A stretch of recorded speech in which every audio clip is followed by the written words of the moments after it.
नमस्कार। आपका अखबार के YouTube चैनल पर आपका स्वागत है। मैं हूं प्रदीप सिंह। ज्ञानवापी मामले की सुनवाई सुप्रीम कोर्ट पहुंची थी। शुक्रवार को उस पर सुनवाई हुई। 3 जजों की बेंच, जिसकी अध्यक्षता जस्टिस DY चंद्रचूड़ कर रहे थे, उसने दोनों पक्षों को सुना और दोनों पक्षों को सुनने के बाद जो आदेश दिया, जो निर्देश दिया, उसके मुताबिक पहली बात, निचली अदालत में जो कार्रवाई चल रही थी उसमें से किसी भी बात को रद्द नहीं किया सुप्रीम कोर्ट ने। न तो सर्वे कराने को, न सर्वे की रिपोर्ट को लेकर, न उसके अलावा जो निर्देश दिए थे निचली अदालत ने, यानी सिविल कोर्ट जो है बनारस का, उसने जो सिविल जज सीनियर डिवीज़न ने जो फैसला दिया था उस पर कोई रोक नहीं लगाई। इस मामले को डिस्ट्रिक्ट जज, सीनियर मोस्ट डिस्ट्रिक्ट जज को ट्रांसफ़र कर दिया गया बनारस के। कहा गया कि सुनवाई वो करेंगे, लेकिन सिविल जज की कार्रवाई पर कोई टिप्पणी नहीं की, कोई प्रतिकूल टिप्पणी सुप्रीम कोर्ट ने नहीं की कि उन्होंने कुछ गलत किया या ऐसा कुछ किया जो नहीं करना चाहिए था।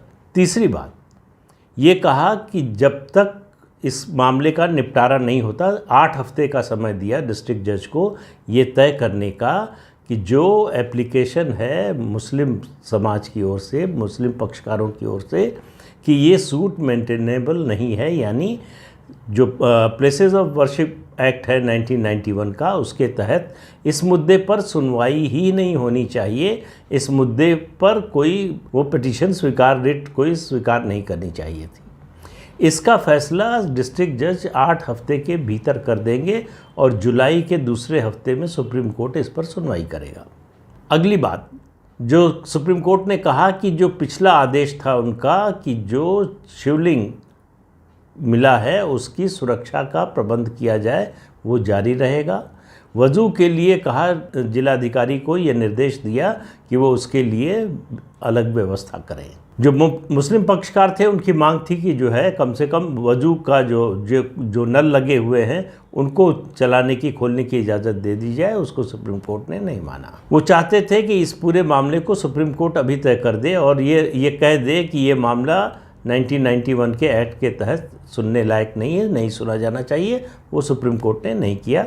वो अधिकार दे दिया डिस्ट्रिक्ट जज को और साथ में यही भी कहा कि हम डिस्ट्रिक्ट जज को ऐसा कोई निर्देश नहीं देंगे कि वो सुनवाई किस तरह से करें।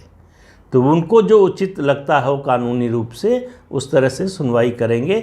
हमारे किसी बात का, किसी टिप्पणी का उन पर, उनके फैसले पर या उनकी कार्यवाही पर असर नहीं पड़ेगा। लेकिन इस सुनवाई के दौरान जो टिप्पणियां की जस्टिस चंद्रचूड़ और दूसरे जजेस ने, उससे एक बात स्पष्ट हो गई है कि देश भर में जितने मंदिरों को तोड़कर मस्जिद बनाई गई थी उन पर दावे का रास्ता खुला हुआ है। जो 1991 का एक्ट है, प्लेसेस ऑफ वर्शिप एक्ट, वो इसमें बाधा नहीं डालता।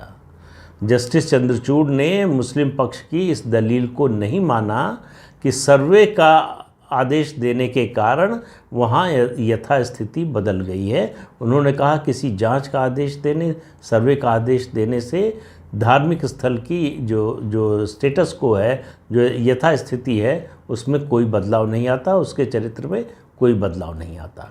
लेकिन सबसे बड़ी बात जो उन्होंने कही, जिसके आधार पर मैं जो अब पिछले 3-4 दिन से आपसे कह रहा हूँ कि ये एक्ट बड़ी ही समझदारी से बनाया गया है। PV नरसिम्हा राव की सरकार ने, जो उस समय भारी दबाव में थी मुस्लिम समाज के, उसके कारण ये कानून लेकर आई। लेकिन इसमें इस बात की गुंजाइश बनाए रखी कि भविष्य में चलकर अगर हिंदू पक्ष जिन मंदिरों को तोड़कर मस्जिद बनाई गई है उनका मुद्दा उठाना चाहें तो वो उठा सकते हैं। जस्टिस चंद्रचूड़ ने कहा कि जो सेक्शन 3 है इस एक्ट का, वो कहता है कि 1947 में जो भी धार्मिक स्थल जिस स्थिति में था उसी में रहेगा, उसका स्वरूप नहीं बदला जा सकता। एक बात। दूसरा, ये एक्ट ये कहता है कि अगर ऐसे मामलों को लेकर कोई वाद पहले से चल रहा है, कोई मुकदमा चल रहा है, तो वो सब निरस्त हो जाएंगे। इसके बाद किसी मामले में मुकदमा दायर नहीं किया जा सकता। ये सब बातें सही हैं, लेकिन उन्होंने जो टिप्पणी की उससे रास्ता खुला है। वही मैं बात कह रहा हूँ कि लगातार कि ये एक्ट काशी और मथुरा, अभी चूँकि काशी और मथुरा की बात हो रही है उसी तक सीमित रखें अपने को, तो काशी और मथुरा पर दावा करने से कतई नहीं रोकता ये एक्ट, ये कानून। क्यों? उन्होंने कहा कि जो सेक्शन 3 है वो ये तो कहता है कि यथास्थिति मेंटेन रहेगी, लेकिन वो इस बात से नहीं रोकता कि जो धार्मिक स्थल है वो वास्तव में उस समुदाय का है कि नहीं, इसकी जांच से नहीं रोकता, इसकी तस्दीक से नहीं रोकता, इसके परीक्षण से नहीं रोकता। यानी 1947 में जो यथास्थिति थी वो तो बनी रहेगी, लेकिन पहले ये तो तय होगा कि वो यथास्थिति बनाए रखने के लिए क्या वो उस धर्म या उस पंथ या मजहब के लोगों का स्थान था। यानी ज्ञानवापी मस्जिद जो है वो अगर मंदिर तोड़कर बनाई गई है, अगर नहीं, ये तो मैं तर्क के लिए कह रहा हूँ, मेरा तो मानना है, और जो भी जिसके पास भी आंखें हैं देख सकता है, बल्कि कई लोगों का तो ये भी कहना है जिसके पास नेत्र नहीं है, जो नेत्रहीन है, उसको भी अगर ले जाया जाए और हाथ दीवार पर रख दिया जाए, कहा जाए कि हाथ फिराकर देखो और बताओ कि यहाँ क्या बना है, तो बता देगा कि हिंदू धर्म के प्रतीक चिन्ह बने हैं। तो इसलिए इसमें तो कोई शक है नहीं, न तो इतिहास के हिसाब से न तो पुरातत्व के हिसाब से कहीं से कोई शक है नहीं।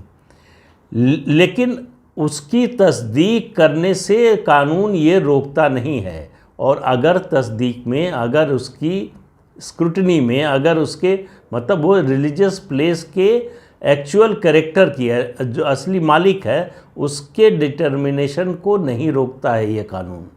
तो ये कानून जब नहीं रोकता है तो जो सर्वे की कार्रवाई हुई है, जो बाकी रिपोर्ट आई है, उसके रिपोर्ट के आधार पर जो फैसला होगा, ये रोकता नहीं है इस बात से कि आप उस धार्मिक स्थल पर दावा पेश कर सकें। क्यों?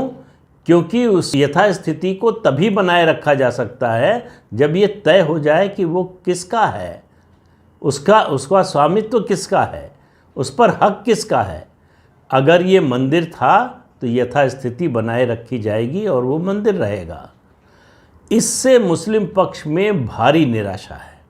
उनको उम्मीद थी कि सुप्रीम कोर्ट कम से कम इतना करेगा कि निचली अदालत में जो कार्रवाई चल रही है उसको रोक देगा और कहेगा कि सारी प्रोसीडिंग्स रोक दी जाए, और हम जब सुनवाई करेंगे, जुलाई में कोर्ट खुलेगा गर्मियों की छुट्टी के बाद, तब हम फैसला करेंगे। ऐसा कुछ भी नहीं कहा सुप्रीम कोर्ट ने। सुप्रीम कोर्ट ने सिर्फ इतना बदलाव किया है कि सिविल जज सीनियर डिवीज़न की बजाय इस मामले की सुनवाई अब डिस्ट्रिक्ट जज, जो सीनियर मोस्ट डिस्ट्रिक्ट जज हैं बनारस के, वो सुनवाई करेंगे। और उनके ऊपर कोई बंदिश नहीं लगाई है सुप्रीम कोर्ट ने कि वो सुनवाई को किस तरह से कंडक्ट करेंगे, किस पक्ष को क्या क्या क्या बोलने का अधिकार होगा और क्या पेश करने का अधिकार होगा, इस बारे में कुछ भी नहीं कहा है। तो जो हिंदू पक्ष मांग कर रहा है कि उस दीवार की खुदाई करके और प्रमाण इकट्ठा किए जाएं, इस पर भी डिस्ट्रिक्ट जज फैसला करेंगे। जो हिंदू पक्ष ये कह रहा है कि वहाँ जो प्रतीक चिन्ह मिले हैं उनके आधार पर ये साबित होता है कि ये मंदिर था, उस पर भी जो है डिस्ट्रिक्ट जज अपना फैसला सुनाएंगे। तो जितनी पिटीशंस हैं, दोनों पक्षों की जो मांग है, उनके आधार पर वो फैसला सुनाएंगे। लेकिन सबसे पहले 8 हफ्ते का जो समय दिया गया है, ख़ास तौर से वो इस बात को तय करने के लिए कि 1991 के जो प्लेसेस ऑफ वर्शिप एक्ट है उसको जो चैलेंज किया, उसके तहत कि उसके बनने के बाद इस तरह का दावा, सर्वे, ये कुछ नहीं कराया जा सकता, वो मेंटेनेबल है या नहीं है, ये डिस्ट्रिक्ट जज का फैसला होगा। उस फैसले के बाद वो मामला आएगा सुप्रीम कोर्ट में, और सुप्रीम कोर्ट ये देखेगा कि संविधान और कानून के मुताबिक डिस्ट्रिक्ट जज का फैसला सही है या गलत है। तो इसलिए कह रहा हूँ कि जितने भी देश भर में ऐसे मंदिर हैं जिनको तोड़कर मस्जिद बनाई गई थी, उन पर दावे का रास्ता खुला हुआ है। वो 1991 का एक्ट कभी उससे रोकता नहीं। और इसकी बौखलाहट का अंदाज़ा आप इससे लगाइए कि मुस्लिम पर्सनल लॉ बोर्ड की आपात बैठक हुई सोमवार की रात में, और मंगलवार को उस पर एक प्रेस नोट जारी हुआ, और उस प्रेस नोट की जो भाषा है वो घोर आपत्तिजनक है। ये मुस्लिम पर्सनल लॉ बोर्ड का दुस्साहस है। उस प्रेस नोट में कहा गया है कि भारत सरकार की चुप्पी, दूसरी राज्य सरकारों की इस मामले पर चुप्पी आपराधिक कृत्य है, यानी क्रिमिनल एक्ट है ये साइलेंस। ये पूछने वाला, ये कहने वाला मुस्लिम पर्सनल लॉ बोर्ड क्या होता है? ये वो संस्था है जिसको इंदिरा गांधी ने 1972 में बनाया था मुस्लिम अपीजमेंट के लिए। मुसलमानों का जो कठमुल्ला वर्ग है, जो अपने को मुस्लिम वोटों का ठेकेदार मानते हैं, उनको खुश रखने के लिए, उसके लिए ये संस्था बनाई गई थी। ये मुसलमानों की प्रतिनिधि संस्था भी नहीं है, इसका भी दावा नहीं कर सकती। इसने 3 तलाक पर जो स्टैंड लिया था, मुस्लिम समुदाय ने उस पर उसका साथ नहीं दिया, कम से कम महिलाओं ने तो नहीं ही दिया। और उसके स्टैंड के खिलाफ सुप्रीम कोर्ट का फैसला आया, सरकार ने उसके बाद उस पर कानून बनाया। तो इसलिए मुस्लिम पर्सनल लॉ का इस मामले में कोई भी औचित्य नहीं बनता इस तरह की भाषा बोलने का। और यहीं तक नहीं रुके, उन्होंने कहा कि उनको जो जितने विपक्षी दल हैं जो अपने को सेकुलर कहते हैं, उनसे भी निराशा है।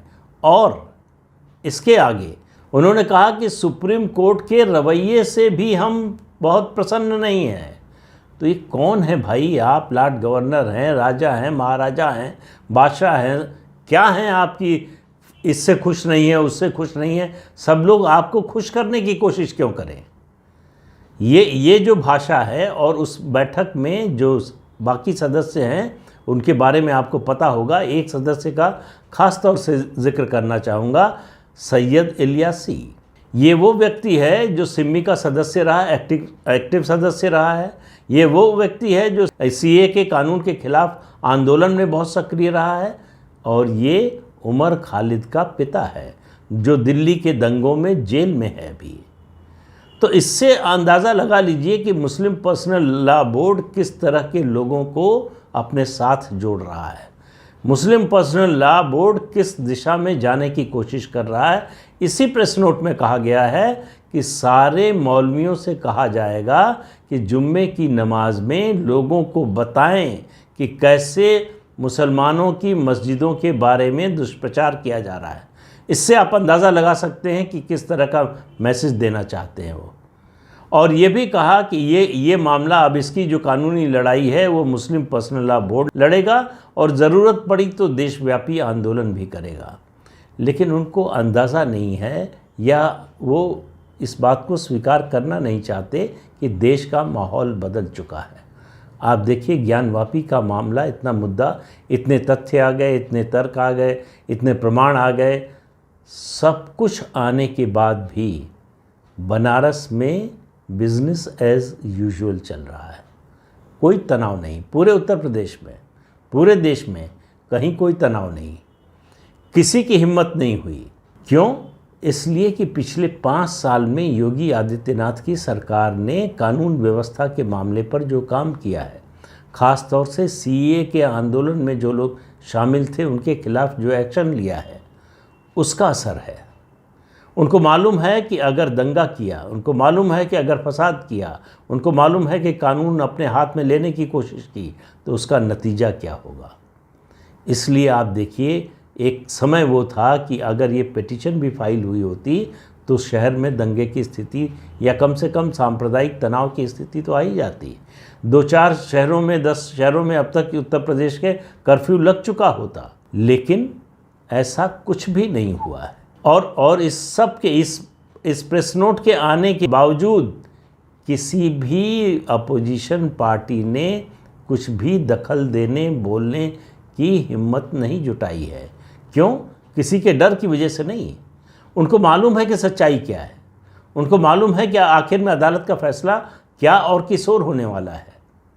तो ये होता है बदलाव का असर, ये होता है जब जागृति आती है, ये होता है जब आप अपने अधिकार के प्रति जागरूक होते हैं, ये होता है जब अपने अधिकार के लिए खड़े होने को तैयार हो जाते हैं। आप देखिए, अभी तो शुरुआत है, तब इस तरह का अंतर दिख रहा है। जिस दिन आप पूरी तरह से खड़े होंगे, जिस दिन आप पूरी तरह से जागृत होंगे, किस तरह से ये देश बदलेगा, इसकी आज केवल कल्पना की जा सकती है। तो आज के अंक में इतना ही। अगले अंक में फिर मिलेंगे किसी नए मुद्दे के साथ। तब तक के लिए इजाज़त दीजिए। आपसे अनुरोध है कि चैनल देखिए, शेयर कीजिए, लाइक कीजिए और सब्सक्राइब ज़रूर कीजिए। नमस्कार।